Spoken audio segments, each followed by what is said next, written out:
Iyer Ricky Ponting combination நம்ம சொல்ல வேண்டிய அவசியம் இல்லை. ஆல்ரெடி 2020 காம்போ டிசியில் இருந்துச்சு. அப்போ தான் பார்த்தீங்கன்னா 2020 டிசி ஃபர்ஸ்ட் டைம் வந்து ஒரு ஐபிஎல் ஃபைனல்ஸ்க்கு போனாங்க. Unfortunately they lost against Mumbai Indians. So அந்த ஒரு காம்போ இப்போ பஞ்சாப் கிங்ஸில் வந்து ரிப்பீட் ஆகுது. ஸோ அதே மாதிரியான அந்த ஒரு காம்போ கிளிக் ஆகுது அப்படின்னு பார்ப்பாங்க. இட்ஸ் கால்ட் ப்ராஜெக்ட் பாண்டிங்கிற மாதிரி தான் ஆஷ் வந்து அவரோட யூடியூப் சேனலில் வந்து அந்த மாக் ஆக்ஷன் அப்போ ஒரு இது ப்ராஜெக்ட் பாண்டிங்னு சொல்லுவார். ஸோ அதே மாதிரி நானும் சொல்கிறேன். So project Ponting should work out in forthcoming கமிங் ஐபிஎல்லாங்கிறத நம்ம வெயிட் பண்ணி தான் பார்க்கணும்.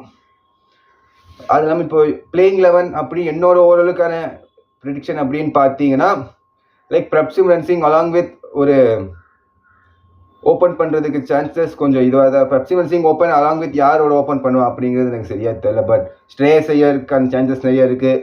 மார்க்கஸ் ஸ்டானிஸ், கிளென் மேக்ஸ்வெல்லாம் இருக்கிறாங்க, ஒரு யுவேந்திர சஹல், இந்த மாதிரி பிளேயர்ஸ்லாம் இருக்கும்போது ஃபாரின் ஆப்ஷன்ஸ் அப்படின்னு பார்த்தீங்கன்னா எனக்கு தெரிஞ்சு மேக்ஸ்வெல், ஸ்டானிஸ் கன்ஃபார்ம் போவாங்க.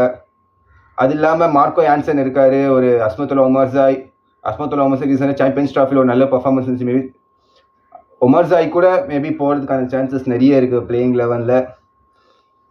அது இல்லாமல் ஒரு Aaron Hardie, they done brilliantly fast for Australian team. ஒரு ஆல்ரவுண்ட் ஒரு நல்ல ஒரு நம்பர் 3